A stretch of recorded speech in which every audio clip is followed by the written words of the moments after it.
Okay, hi everyone. We will be joined by Anuva today. Let me send him a request. Okay.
Hello? Hi, Anuva, are you online? Yeah, I'm here. Can you see me? Can you see me or no? Yeah, I can see you. I can't see you at all. Oh, that is very odd. Mm, I can see you. It's like I think FaceTime. you need to turn on your video, I think. It's showing that it's on for me. Okay. Don't know what is happening. See. Okay, I think we'll start anyway. Okay. But you can hear me, right? Yeah, I can hear you.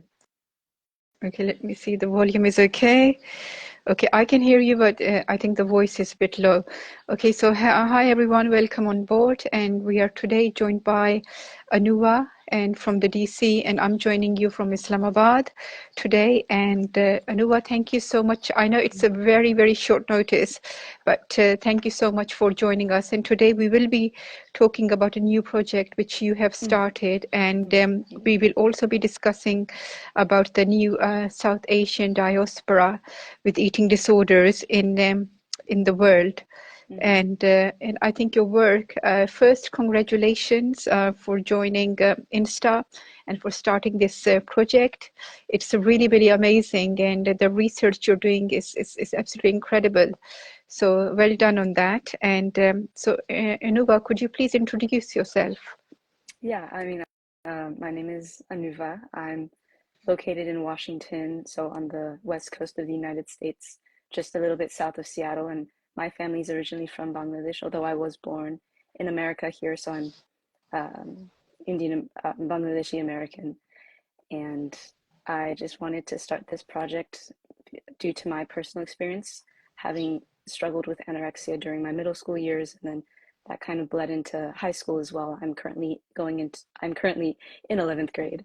So it's a bit strange to say that, as I'm more used to saying that I'm going into 11th grade, but now the school has started back up very recently. So I've just been trying to work on this in these past few months and trying to get it running and people to kind of learn more about it so that it can expand and grow. Anuba, I mean, how were you diagnosed with your condition or no, if you don't mind me asking? Yeah, I was diagnosed, although it took a while for me to receive that diagnosis, despite having exhibited symptoms, I think, for quite a few years beforehand. I received my diagnosis when I was in ninth grade, at the beginning of ninth grade. So I would have Gosh. been maybe 14 or 15, I think. Wow. And I mean, do you have your first memory of your eating disorder? My first memory, I think it started, I think I must have been 11 or 12 when I first started showing like symptoms of restricting more food and trying to focus a lot more on exercising because at the time I was on a swim team. As right before the pandemic hit, I was on a swim team up until that time, and throughout all of that, I was very focused on trying to become a better swimming by reducing my body weight and reducing uh, my food intake. So that's kind of how I believe my eating disorder started, but then it eventually grew into something far more obsessive. And yeah, I think it could have been caught a lot earlier on if I'd been more Hmm. aware of the fact that this is something serious. Like it's not something that is a phase or something I would be able to get over on my own because it was far more long lasting than that. And yeah.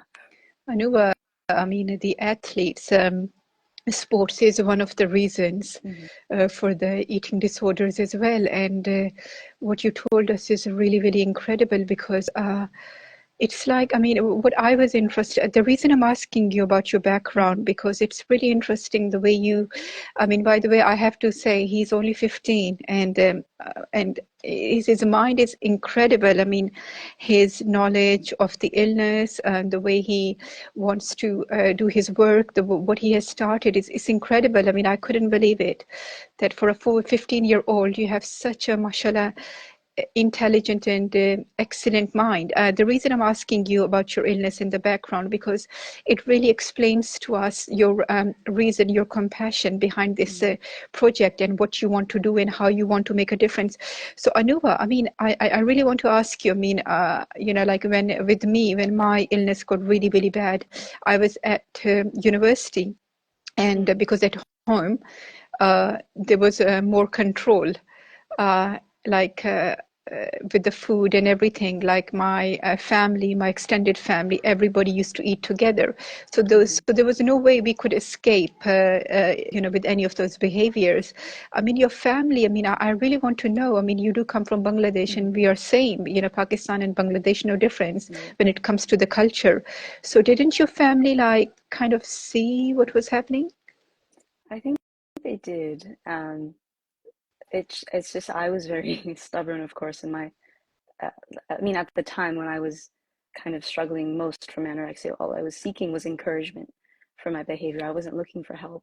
So I didn't accept anything that they were trying to tell me. And I think they may have also seen it as being something that I would be able to get over. Just coming from Bangladesh, everyone it's a very malnourished country.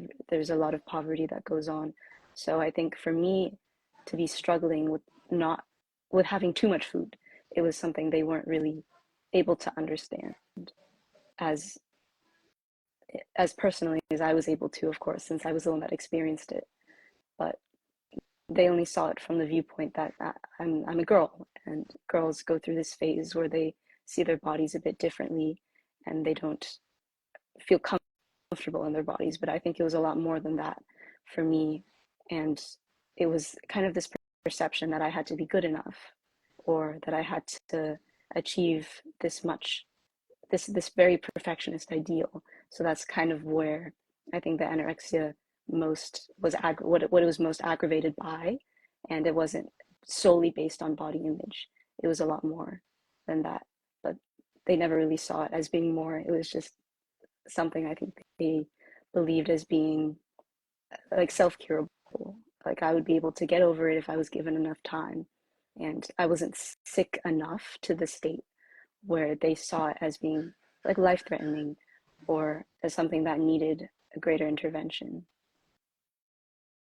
So the intervention came when you Mm-hmm. were in the ninth grade, right? You were 14 years Yes. old, Yes. and you're 15 now. It's like, wow, it just happened like a year ago. Yeah. Well, I'm 16 now, actually, so it was about 2 years.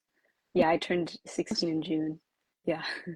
So 16 in June. yeah, so quite recent. But Oh wow, I'm also June as well.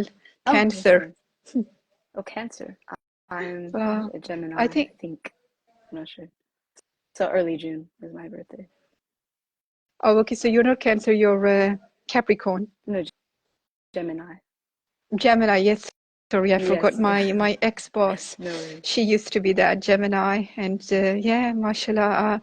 So, I mean, the reason, I mean, I asked you all of that because, you know, they do say that one of the cases we had from Singapore, Hmm. and this girl was from India, and she was going through the similar thing. And the most incredible thing was how fast and speedy her recovery was. But Hmm. whereas if the illness prolongs and it travels into the more and more years, it gets more strong, and it's very difficult to get people to break out of that cycle. So what you said, if they catch on early, it's much better. Hmm. Yeah, yeah, certainly. I agree with that So, and I think we completely. both can agree that, you know, in our cultures, in our countries, even in Pakistan, people really don't know about this illness. Yeah, they really don't. I think even in America, like mental illnesses, when we talk about them, eating disorders aren't included at all. Uh, Mm. they're a lot more normalized in when compared to like other mental illnesses such as depression or anxiety. And Mm. I don't mean to diminish those illnesses, of course. Like anyone who experiences any sort of mental illness should feel like they deserve treatment. But when it comes to eating disorders, Mm. they especially are very normalized, and I think people don't recognize the extent to which someone can experience an eating disorder. I mean, it is the most fatal mental illness, and that I don't think that is recognized at all in America or in Bangladesh or any other South Asian country. So, I absolutely agree with you. Like in Britain, mm-hmm, I was born in UK, but I like live now in Islamabad, and even in the UK, the struggle to comprehend the reality of this illness, even though they are doing research, the problem is, and what there are not many professionals uh, who know how to um, deal with this illness. I mean, it goes parallel hand to hand with this toxic dieting industry. Yes. mm-hmm, So, I mean, if you speak about obesity, or if you speak about the weight problems, people know more. They will have more knowledge on that. But when it comes to this kind of illness, people do lack the awareness because it's very difficult to understand and to explain to people. And mm-hmm, I think, I mean, even in Pakistan, I mean, I will be very honest with you. The last 3 years, I mean, your country had a very difficult time. mm-hmm, Recently, Bangladesh went through something really traumatic. yeah, And in Pakistan, we have been going through a very difficult time for the past 3 years. mm-hmm, And when you have these kind of times, and then when you bring in something like this, which is really new, and you want people to support you, they really look at you with a lot of shock. They're mm-hmm, like, okay, but you know, we have more pressing matters. We have mm-hmm, poverty. We have these children who are malnourished. You know, we have these other prevailing illnesses which really need effective treatment. And then you're explaining to us that there are people who choose not to yeah, eat. yeah, So it's very difficult to comprehend the reality of this illness. And I mean, I absolutely think the reason we need to do more work so we can stop the progression. And the earlier people are aware and the earlier it's stopped, we can really, we're not just helping people, we are also helping our society and our countries as well. mm-hmm, yeah. I certainly agree with everything you just said. Um, I mean, I, we really need to be focusing on eating disorders as a global issue and not just centered in one demographic, because I think it's very much seen as like this rich white girl disease, but it affects anyone. It can affect anyone. Eating disorders aren't something that discriminate. And even people with food insecurity, they are seen to have signs of disordered eating.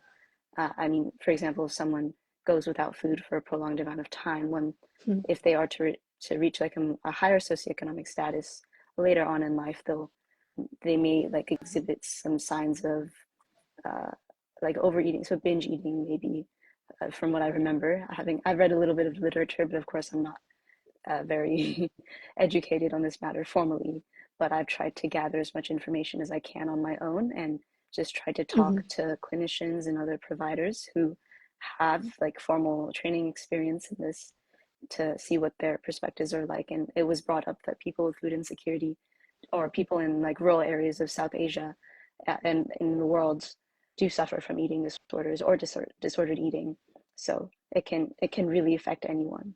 It's not just one I think demographic that the the movie problem is, focuses on. Anuva, what is the normal eating? It's really difficult to define what is Yeah. normal because the food, the culture, the way people eat, it differs from region to region. I mean, I'll give you an example. You go to Turkey, Mm. the way they eat their breakfast, the way they consume their meal is different from the way people in Bangladesh and in Pakistan. I mean, I was traveling in Pakistan and Mm-hmm. we went, I think I did tell you, we went to the northern Pakistan where the Oh. average age is 80 years old and there are no doctors. They don't even have, I think they only have one hospital, maybe the government hospital.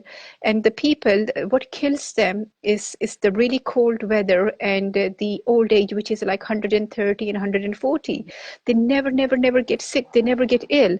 And I mean, if I eat the way they eat, my God, I would definitely be thrown into the hospital and they will tell me, and they will be like, no, you can't leave the hospital because in Britain, the way they eat will be defined as a disordered eating because they eat very limited food, but it's like Mm-hmm. really rich in it's all the mountain food. Like they take food from their trees. They Mm-hmm. eat limited, but it's all very nutritional. But it's not something. I mean, we can eat. So I mean, I think even the defining normal eating is becoming very difficult now because how eating different differs from the culture to culture. Mm-hmm. Yeah. And I think that that's a very good way to kind of go into the topic of how important it is to have culturally competent care. So providers Mm. that will treat individuals based on their personal context, the culture they come from, and what their family situation is like. I mean, when you think about in eating disorder recovery center in America, all the food that they serve you is very Western. I mean, it's Western food, but Mm. when someone is from a South Asian background and they come back home, they don't understand how to portion the food that they're used to eating, like like rice. I don't know, rice, meat, dal, all this all these types of cultural foods. They aren't as used to figuring out what is a proper portion for them, and it doesn't take into context most of the treatment that's available, what someone's culture is like, and the food that they actually eat. So I think it's a wonderful point that you bring up for that example of the people in northern Pakistan, what their diet is like and how it's different from ours. I'll be very honest with you. Like when I was in the unit, Mm-hmm. I was so shocked because um, I didn't understand the food I was given. I mean, we don't eat casseroles, we don't eat, mac and cheese, and I mean, it's something you would have when you go to school, school lunches sometimes, but it was not something we would eat normally at home. I mean, the Mm-hmm. serving of the potatoes. I mean, our potatoes are mixed with our vegetables, Yeah. and the portion of the meat or the portion of the fish and the desserts. I mean, it was so shocking. I mean, I remember I was really struggling with the food because I just didn't understand what I was being given, and I was so petrified Mm-hmm. at the same time because I knew I had to get well. So I was basically randomly, I was eating, going through the food, and I was eating everything with my eyes closed. But I was like really, really, really, I think when I did come out, I did really struggle. And one example is, Anuva, uh, the whole focus, I mean, as I said, everyone can easily talk about the dieting industry, Mm-hmm. what the healthy eating is, or, how to, their own definition of what healthy eating is. The shocking thing was when we went to the village, and I don't know whether we have this, one of our traditional breakfast days, we have these round chapati. Mm-hmm. Yes, it's Yeah. called paratha, but it's Okay. made in butter and ghee. Yes, Mm. and And so when I was in the village and I said to someone, I said, oh, how can you eat this? I mean, look at, your cholesterol levels are going to go through the roof, and it's not healthy. You should be having, like, I was giving them example of how they should eat. Like, they should be having breakfast cereal or a toast, or with peanut butter and healthy fats, Yeah. and coconut oil, all the Western thinking. And this man, he said to me one thing. He said, I work in fields, and he said, I do really extensive labor, and he said, this is what I need to get through the day. And he said, if I don't eat this, yes, I can't do my work. I mean, his answer was simple. I mean, he didn't even get to the cholesterol or anything. And these people, they don't even have these kind of health problems or issues. So I think understanding the different cultures and their food and how people eat is very, very important. I mean, in Pakistan, we do have an eating disorder center, and of course, they have to work with the local and the local food. But I still see, because the studying of the when you want to become an ED practitioner, the study and everything comes from the West. Yes. Yeah. So even the dietitians, even though they do try to bring the balance, like they do try to incorporate um, Pakistani foods into the eating plan, I still see, like, when I look at the plan, I'm like, but this plan, these portions and everything, it comes straight out of, it's based on the Western guidelines, and it really doesn't work with people. Because I'll give you an example, Anuva. I mean, recommending to someone here, they need to add chia seeds into their diet, or they need to add salmon, or they need to add coconut oil. I mean, you really have to be careful. You really have to see what is local and what is available, and encourage people to do that and use that, especially what is in season. Like where I live, we are surrounded by 8 to 10 universities and colleges. And one of the issue people are having, that how should we eat. And so we did some research, and we said, what you should eat what is local.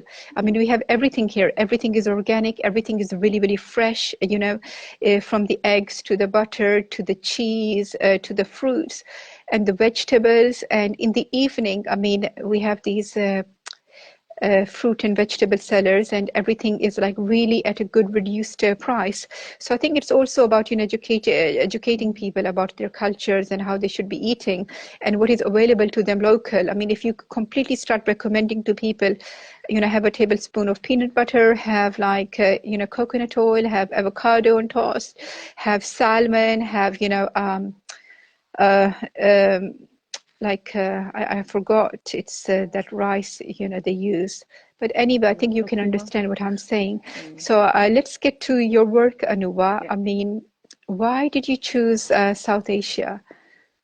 Oh, well, I mean, that's a simple answer. Just because my family is from Bangladesh, and I think just in South Asia, there's Mhm. very specific cultural attitudes towards eating disorders that may inhibit someone from accessing treatment who is of South Asian descent. Maybe it might just be something as basic as comments that are made against someone's body or towards someone's eating habits that may build up over time and then leave a larger impact that than may have been realized when initially making those comments. Or it can be stigma. There's a lot of stigma towards mental illnesses in general in the South Asian community. And again, I kind of am reiterating my previous point that eating disorders are very much neglected when it comes to mental illnesses. So, yeah. And I also think just because South Asians are a very tight knit community, so it would be Hmm. nice to have a space that is just for South Asians, just because we tend to seek kind of support within each other instead of going to foreigners. Yeah. I absolutely agree with you. Anuva, that's where I think we can really make a difference, because even in the Muslim, in our religion, I mean, the family network is really, really strong. And one thing, like when I've been in Islamabad, I have seen how quickly people recover, and the reason they recover really fast because of the involvement of the family. Because here, I mean, in Britain, I mean, everywhere the things have changed, because now we have fourth generation of um, I wouldn't say immigrants. I hate the word immigrants, migrants, but people who migrated to the UK. So we have a fourth generation now, and we see the difference in the fourth generation. Everyone is working, everyone is living a busy life, people are not together for the meal times. But whereas here in Islamabad and in Pakistan, I see that everybody eats together. And if you are ill, and if you actually explain to the family that your daughter and son is not well, trust me, they will go out of their way to make sure that they help their child. I mean, yes, of course it's difficult to understand, but then I find when I was in UK, even Anuva there, I was the only Muslim in the group, and I used to find everybody was complaining about the same thing, talking about the same thing, how their family does not understand their illness, how the family has no knowledge of the illness. So I think to myself, this is like Britain, where the eating disorder didn't really originated from, but this is the country with the highest number of disordered eating people, and because these are the reason I say high number, because these are the people who are officially diagnosed. So these are the stats. So if people are struggling to understand this illness, where the number is really, really high, then I mean, here I think we need to go more easy. I mean, once you explain to something and the family has a support, I feel the 80% of the work is done by the family. The way family steps in, the way they do put a stop to the behaviors. And even though these are the learned behaviors, they can be unlearned. If they are, I mean, I'll give you an example. When you are looking at someone who's doing something good and positive, of course you will be influenced by them. And so this is how it works. If the whole family is on one, is on the very positive side, then the person who is not positive will automatically be influenced, and they would also want to change what is inside them. So I think I think Anuva, we were also talking about how the treatment in our countries is so much more reasonable, right? Yes, certainly. Yeah. I am not like very familiar with what the treatment system is like in America, just because personally I did not receive like any very medical based treatment. I think recovery kind of materialized more as a family conflict, in that it was between me and my parents, trying to get me to eat more. I didn't see like a nutritionist or a therapist. I didn't work with anyone to get better. It was more based in my home, and trying to work it out between them. So from what I've heard from other people, I'm certainly aware that there are treatment in America, to put it simply, is very expensive, and it can be difficult for people to receive treatment, on top of trying to get past that personal barrier, and that I'm suffering from an eating disorder. Just having to tell that to myself is very shocking. Like, it's not something anyone wants to accept. And then after that, you also have to overcome the financial issues. And I mean, treatment is just so expensive. No one is really able to access it in an equitable way. So I think turning to more sustainable options, like in Bangladesh and Pakistan, where the treatment is a little less costly, as you have mentioned to me, is is probably the best option for a lot of people. So trying to bring It awareness is. I to mean, that. I'll be very honest. I mean, when I started this work, I mean, of course, I mean, I started my website when I was in Britain.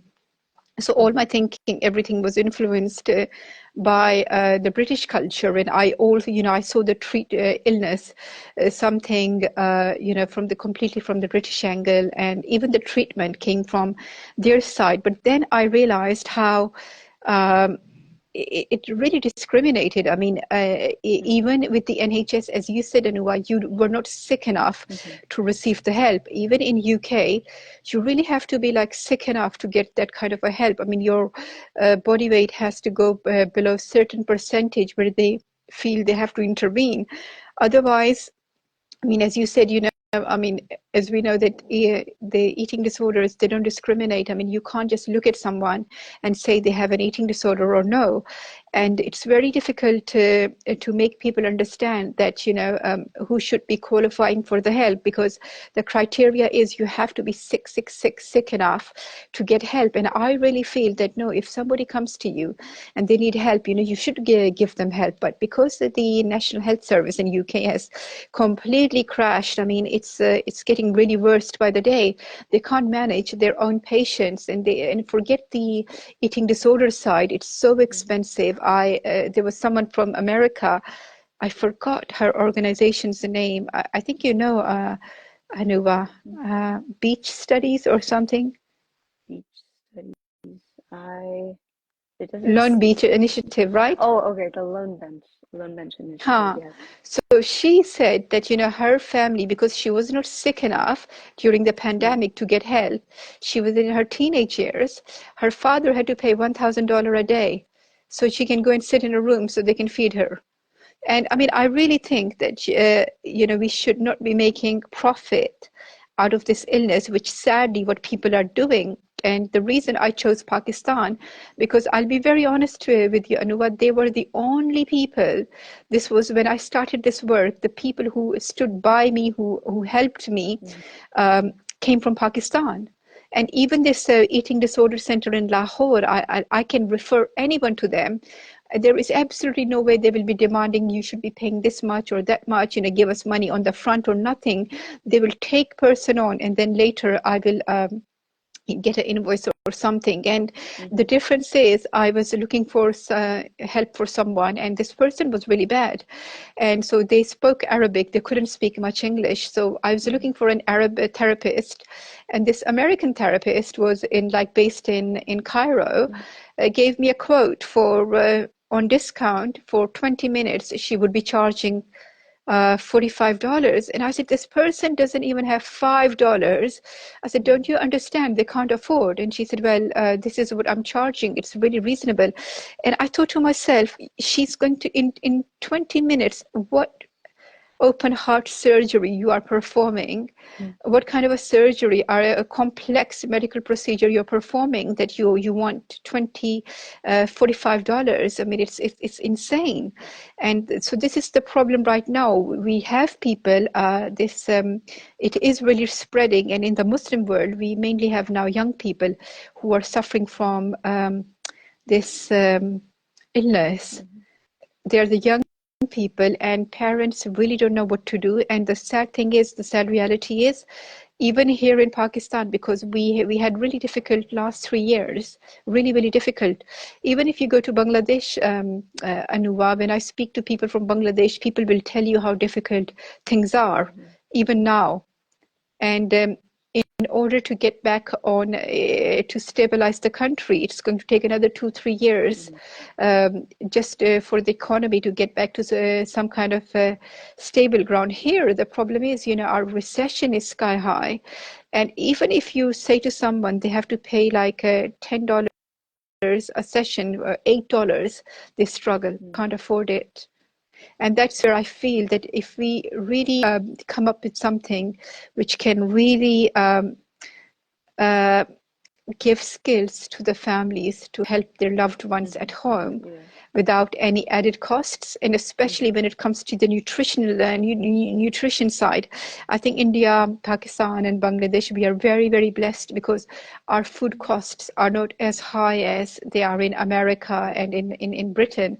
Especially in the UK, there is no way you can afford, if you are struggling, like everyone in UK is struggling anyway, but mhm, you can afford the organic diet. But here, organic food is like really cheap, and it's really available. So if you like really use your mind and you work through everything local, I think you can really help people. And once this cycle of disordered eating is broken, people can really recover. And of course, I mean, there are emotional issues, which you do need some kind of a psychiatric and counseling side, the mhm, CBT side. But I think that shouldn't be a problem because we can really get people on board who can come and do the work pro bono. mhm. Yeah. yeah, I think it would be wise to kind of turn away from um, like treatment that is very medicalized or kind of based on providers, like trying to find ways to educate the community to support its members instead of just relying on individual doctors, especially for people who are in more rural areas and there may not be like a hospital nearby, let alone a psychiatrist or anyone who has experience working with people who are struggling with a mental illness. So really, it's trying to focus on how can we educate the community as a whole and help. How can we encourage the communities to support itself instead of trying to rely on like individuals who may not even be there when they're needed, just due to the costs and everything associated with that. So I love everything that you're talking about, and I just hope that there are others out there as well who would like to help with this because it's a very important initiative, and I think it can be applied to other sectors, other fields of work outside of eating disorders too. So it's just a I very mean, needed you're absolutely concept. right. And I think also, Anuva, you know that in Bangladesh and even in Pakistan, you don't really have to go through the GP and the doctor. I Mm-hmm. mean, there are, natural healers, there is homeopathy, there Mm-hmm. is so much out there. I mean, because you know that the disordered eating does come with a lot of health problems as well. And sometimes, I mean, people can get to the level where they're really weak and they have to rebuild their body. And I mean, one of the thing, instead of people taking these like multi-international companies vitamins which are really very expensive, which have to be imported, people Mm-hmm. can really use what is local, what is available. And I think the more information we share and the more we train people, I mean, especially if the schools are trained and these health facilities are trained, Mm-hmm. I think they don't have to go through that the psychiatric where the patient has to be given the antidepressants and they have to be put on different things. I think, Mm-hmm. and that's very, very cost effective. I'll give you an example. This case from Singapore. She Mm-hmm. was 15 years old, and it was really heartbreaking because this family, Singapore is very, very expensive to live in. I've been there, and I think you're paying the same as you pay in UK for everything, even if you're buying something as simple as a little a bottle of juice, the cost is very high. It's very expensive. So this 15-year-old, when her mother found out what was happening with her daughter, she was really upset. She didn't know how she was going to get help. And Anuaj, they traveled to India, and Mm-hmm. the girl did recover. And the cost of the treatment was, I think, I forgot, maybe $42 or 43, which costed them. Yeah, and that's such a low price. I mean, So I think, I it's mean, very impressive. your organization, I mean, the research Yeah. you're doing, Mm-hmm. what you're trying to do, I mean, I did look into it because, we have been speaking for a long time. So I just Mm-hmm. want to tell everyone, we have been speaking for some time now, and one of our passion is uh, to come up with the solution and the treatment options which are affordable to all. Mm-hmm. And I mean, even Anuva, with the time, right now, you're in DC, but with the time, you, we are trying to collaborate between Pakistan, Bangladesh, Mm-hmm. and these countries. So people who are struggling, they can actually use the treatment options in these countries as well. Mm-hmm. Yeah, and I think this like the collaborative effort then would would be very needed. I don't really know what else to say honestly. Like it's just something that needs to be done across all the countries in this kind of in this region, and if it's possible to have it span several different countries, if there's any possibility of putting out these materials or even like holding a center where people can be educated on this or just have access to resources in like a collective space where everything is located and it can act as a reference point for anyone seeking just basic support on an eating disorder, whether it's for themselves or a family member or just someone they love. and care about, that is something we are trying to work and produce. So, I think, Anubhav, I mean, another thing is, I mean, the reason the treatment and everything is really, really expensive, and it's a very kind of a niche illness. It's because it really individuals from a person to person, the reasons for the disordered eating. It's a lot to do with the environmental and everything else. I mean, right now, we do have a case from the West Bank where the mm, person did West Bank is in Palestine. Uh, so she recovered. She was doing really, really well. I mean, she managed to, she was getting help from the center in Lahore, in Pakistan. Lahore is a city in my country. So she was getting help, and, you know, we really were celebrating her recovery. And then all of a sudden, we have this person started struggling with the nighttime eating. So I think this illness, I mean, there's a lot of mental and emotional work which needs to be done as well, Anuva, because it really is, the reasons really do differ. But I think at the end of the day, there is no recovery without food. No one can recover without adequate and proper nutrition. And I think this cycle of um, unhealthy, disordered nutrition has to be broken mm, as well. So I think it is a lot of work. I mean, I'm very lucky that there is one institute in Pakistan, and they are building uh, a project in Johorabad. This is a city in Pakistan. I've never been there, never. And they were one of the first people I spoke to, and they said, you know what, if when they build, I can have my own space there, and they will give me the free hand. I mean, they didn't put down the limitations, what I can and what I can't do. This, all I had to tell them was that this is the work I started, and this the aim is for this work to help people. And they gave me a free hand with what I want to do and how I want to proceed with it and go forward. And I think, I mean, as long as the research we keep on doing and we keep on contributing, I really feel it will not just help the Muslims, but it will also help people worldwide. I mean, as I said to you, that with the way we are taught how we should be eating is really confusing. I mean, when I was in the eating disorder unit and I was given all these snacks, we don't have a concept of like snacking in our culture. Maybe mm, people snack now, but we don't have that. You just simply have your proper breakfast, and then you go for the lunch, and then from the lunch, you know, you go towards the dinner. And then with all these foods we eat there, the problem is the more foods you have, the more confusion it creates. But if your diet is good and it's really like a medicine, like which gives you the strength and, you know, which enables you to get from one point to the other, it really helps you in the long term. And I think that's, you know, one thing. I mean, there is no way I can say to people here that this is what they should be eating and this is what they shouldn't be eating. I mean, when the people come to me, like I gave you an example of a university, this uh,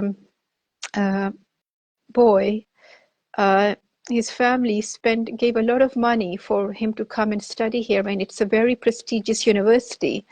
And he mhm, kind of fell into a really bad eating habits, and it was and a lot of sicknesses and illnesses, and his everything was really compromised, including his finances. It was a lot to do with the company as well, the company you are with and who you eat with. And the good thing was his friend who decided to help him, Anua, we sat together, like we didn't actually sit together, but virtually, you know, we spoke about these things and we came up with a plan how this person should be eating. And they realized this is what their budget is. And we came up with, you know, where they should be going. You know, we researched all the food places, and we realized where I live, there is mhm, a farmers market, very big farmers market here. mm, So every morning, the fresh the produce comes from all these villages surrounding my city, and in the evening, everything gets reduced in the price. So they decided, this boy, he decided, okay, what he's going to do, he's going to start going this route. They will start cooking. So they mhm, purchased few things so they can cook in the room and eat. Um and so this person can recover. So I think that's something which is also important, that we break this very bad disordered cycle of nutrition and what people are consuming. I mean, I know that in our recovery they tell us no food is good and bad, but the problem is people who there is a food which can benefit you, and then there is a food. There are certain foods which are not really beneficial to you. So I think it is a lot of work on all sides, from the nutritional side, from the emotional side, and from the psychology side. And I think hopefully, inshallah, the reason we focus on nutrition, and once the mind and body is a bit healthy, you can make more informed decisions. You can make more healthy in their decisions. So inshallah, I think there is a solution. I mean, I really got the hope when I came here, and I remember when this boy was really weak, and his friend decided he will go and buy the protein shake. And I remember he bless him, he spent I think about $10 on this protein shake. But the problem was this protein powder was only sufficient for 6-7 days, No. and they didn't have enough money to go and get the next one. But once they started focusing on everything which is fresh produce and what they can eat and how they can make smoothies and certain broths. I mean, because they were simply focusing on getting well, it really made a huge difference in both of their healths. They found their mind was more coherent, they were more clear when they were studying, they had more energy. And no, not looking at it this from the disordered side, but because this is what they had, this is the money they had, and this is what they had to buy from that money. So I think it's something, I mean, it really gives me hope that recovery is possible. It doesn't have to cost $1,000 a day. It can really happen at a very affordable rate, and the families don't have to go out of the pocket to make it happen, as long as we keep on researching. And like what you're doing, your project is really incredible. I really, honestly, I'm just so proud of what you're doing in States. I mean, the information you're going to come up with, you're looking at the food side, because it is important to look at it from all the sides, from the holistic side, and from the nutritional side, and from the psychology side as well, from the psychiatric point of view. And what you're doing is really going to make a difference, and it is really going to help more people. And I hope your work really makes a difference, not just in the States, but also like in Bangladesh and Pakistan. And I am really looking forward to learning from you and taking it forward, because as I gave you the example, Anuva, yes, I saw people in Britain recover with the help of NHS. I can never ever refute that. But it was the NHS really, those people were really sick people, and NHS really had to intervene with this with the threats of mental health acts to get these people to start eating and these things. But then I saw at the same time people from the developing countries, how they got really well and how they were able to help themselves and not go to the hospital, not go to the therapists and these things. So I think there is a hope. We just need to keep on researching, keep on coming up with unique things, and which can really help people. Yeah. Before I let you go, Anuwa, I really want to ask you one more thing. Yes?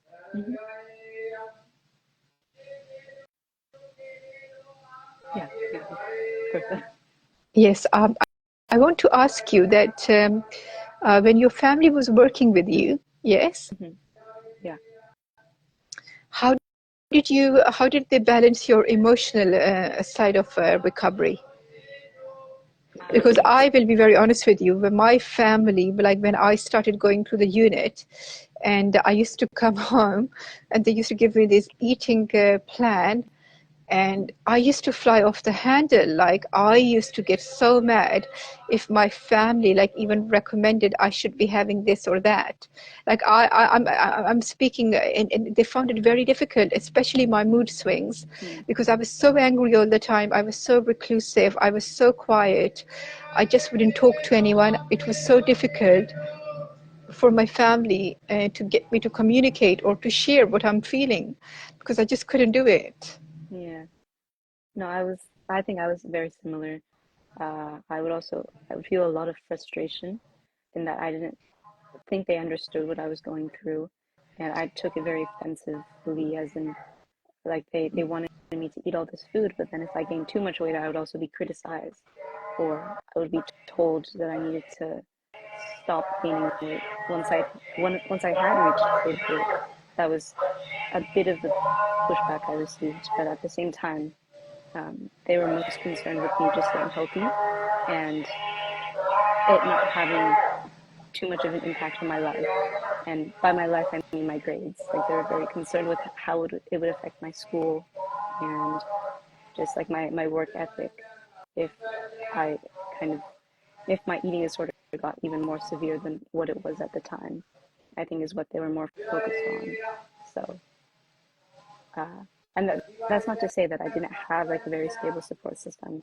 I was incredibly fortunate to receive all the help and support from my families I could ever wish for. But I think there were still a few barriers that came with that, and like just a difference in their perspective from mine that caused some miscommunication as I was trying to get better. I mean, thank you so much for sharing that. I'll give you a very, very quick example. Yeah. When I was dealing with one of the very difficult cases, and the problem was, with the culture, the mother just was so shocked by her Mm. child's behavior.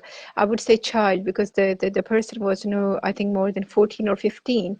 And I was basically between the both parties. I mean, I was speaking to the person who was suffering from the eating disorder because they first came to me, and then I was speaking to the mother.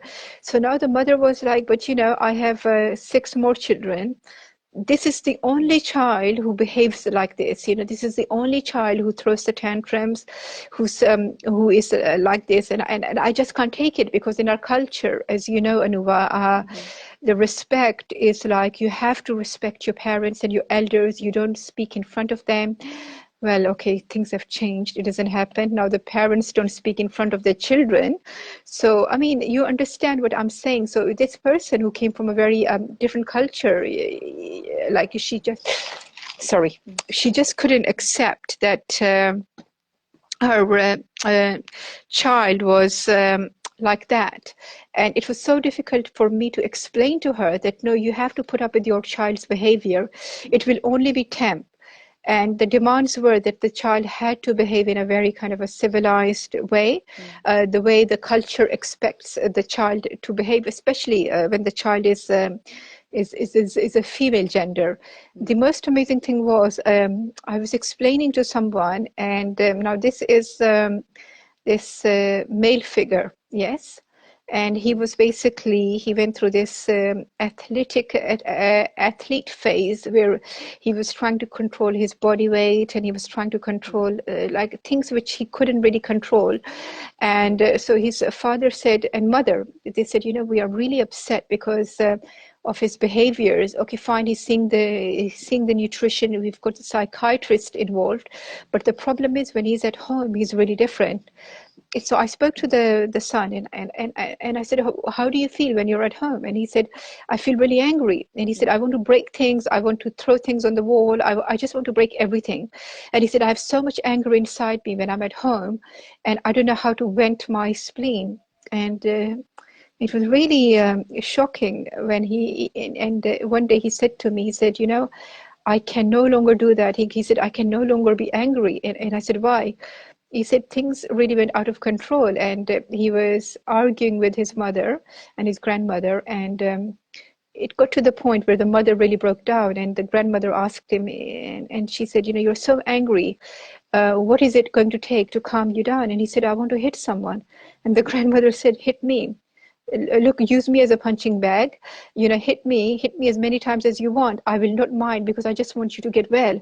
I don't want you to be angry anymore. If it's going to take, you hitting someone to make you less angry, to make you better, to make you happy, use me, and I promise you, I will never hold it against you. And he said to me, he said, it's something which clicked in his mind, how Mm. toxic his behavior was, that it was so wrong And he said, I thought to myself, what am I doing? I mean, just because I want to be number one in my team, I have this vision where I want to be in future in my sporting field. Mm-hmm. And he said, look how many people it's destroying. He said, it was destroying my family. And he said, I just couldn't see it. So I think sometimes it does take a light bulb moment to uh, put a stop to things, because I do feel that the anger is one of the main issues when the people are going through the recovery, and just to educate the family. And if everybody does join the forces, we can really, really make a difference. As I said to you, Anuva, when I came to Pakistan, I have been coming here for last 3 years, and I'll be very honest. What made me come back to Pakistan was this person. Who said to me, no one helped us. She said, we went through something so horrible. They said, we lost our government overnight. Someone who we supported was taken out of power. The recession went sky high. The rich people are getting richer. The poor people are really, really suffering. I mean, and they said, no one is helping us. And they said, everybody wants to leave. I mean, we have lost 2 million people have migrated from our country. We are losing the brilliant minds and brilliant brains.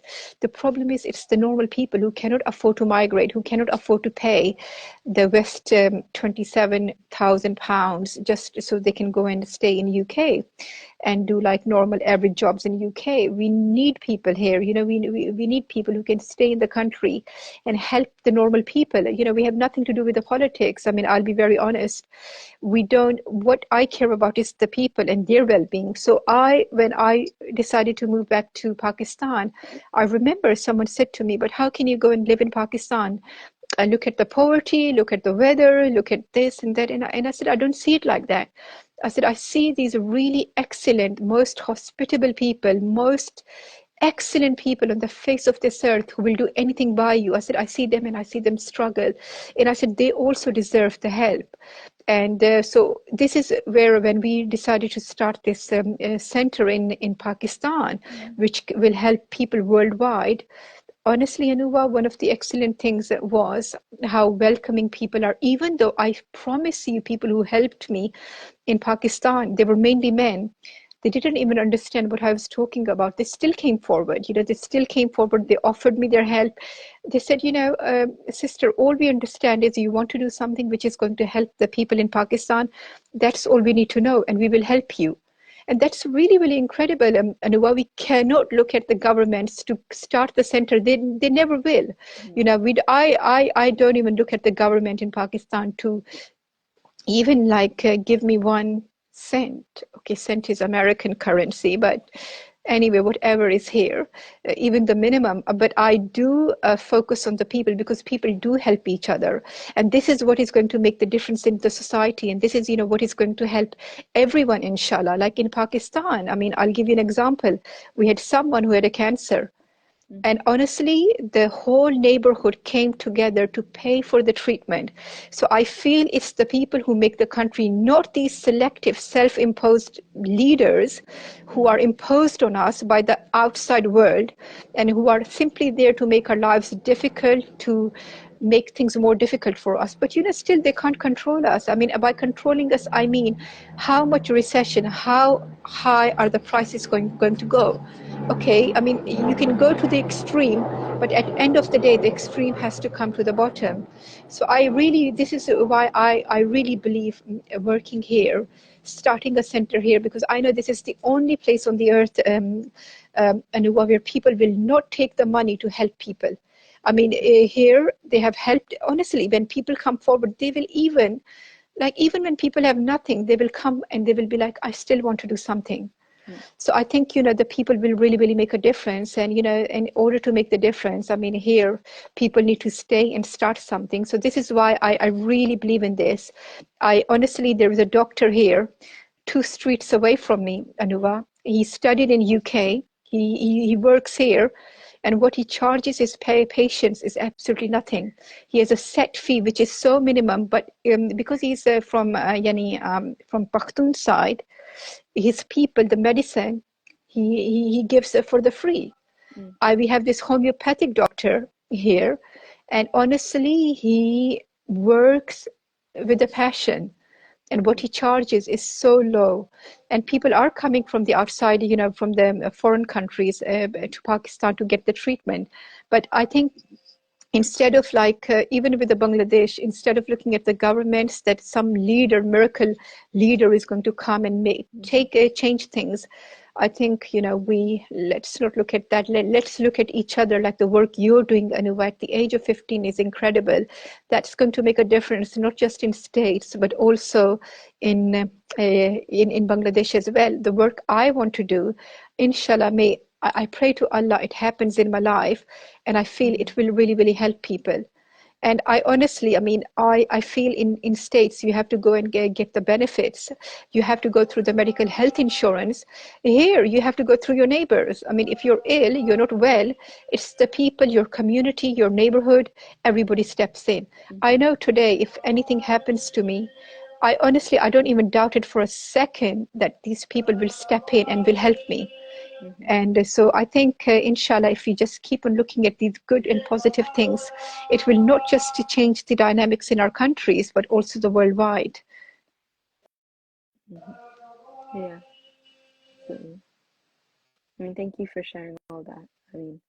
It's wonderful to hear anything that is going on in this field to kind of advance work being done or make progress in raising awareness and making discussion around mental illnesses and eating disorders more comfortable or more normal for people. So, yeah. Yeah, you're absolutely right. And I do want to thank you. I'll give you the last example of Bangladesh. When I was working with someone in Bangladesh, I think you know about it. And Yes. it really broke my heart, when she said to me, this person said to me, she said, you don't understand. She said, you don't understand what has happened to us. And she said, just to sit down and produce a simple work is causing me such a mental stress. And no one is going to focus on that. I'll give you a simple example of my work.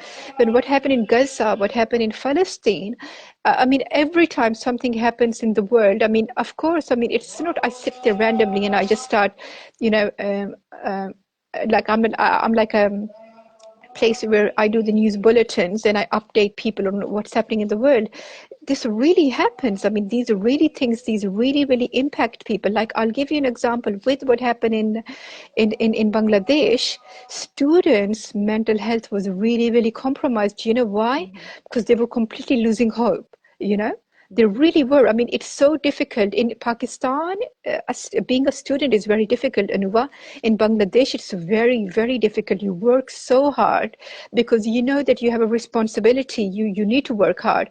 Imagine you're working hard, you come out, and then you're faced with the oppression. You're suppressed. It's same in Pakistan. Like these students, we have a very new generation who has left, a majority of them, they left the country.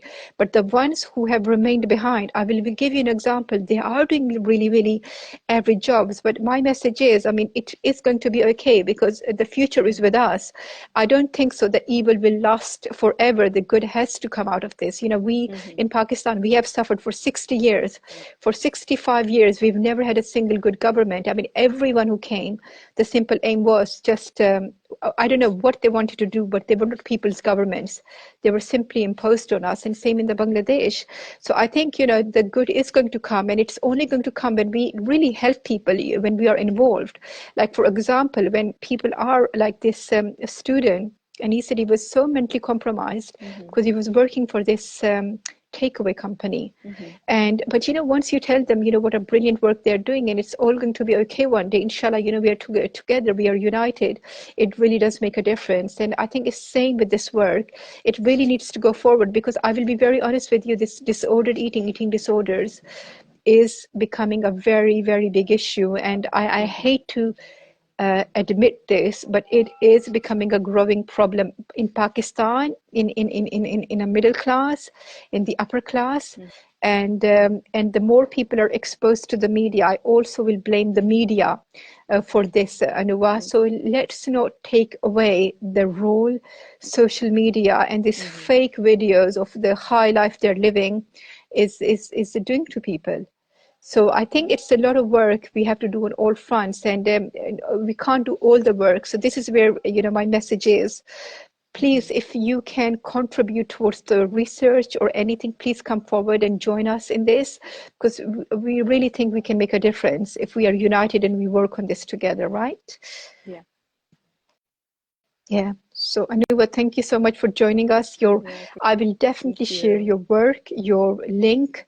And my last message to everyone is, if you have a story when it comes to the disordered eating, and you're from the South Asian background and you are living in States, please, please, please, I will share the link. Please go and speak to Anuva. If you're in anywhere in the world and you need help, please, we can do something for you. And even if you feel that this, like right now, what is happening in Lebanon, and we have a lot of people from Lebanon, if you think, you need to speak to someone, we do have professionals, honestly. Yes, they're based in Pakistan, but they will do anything to help you. And so, inshallah, please just stay strong, keep doing the good, keep spreading the positive vibes and good energy in the world, because this is what the world needs. And my last message to the people in Pakistan is, please just keep doing what you're doing, and please keep helping your people, because this is what Pakistan needs. We don't need this miracle government, which is never going to happen. What we need is miracle people, which is like people like you, to come forward and help the neighbors and help their society, inshallah. So Anuva, thank you so much for joining us. I know it was the last minute and we just did it, but I think well done. Thank you so much for Yeah. explaining and about your story and about your work. And we wish you really good luck. Yeah. Thank you again. I really love this, and speaking with you is always Thank you. lovely. Good to Wonderful. talk to you, and we will catch up soon, Yeah. okay? Inshallah. And I want to say thank you so much for everyone who joined us. Thank you so much.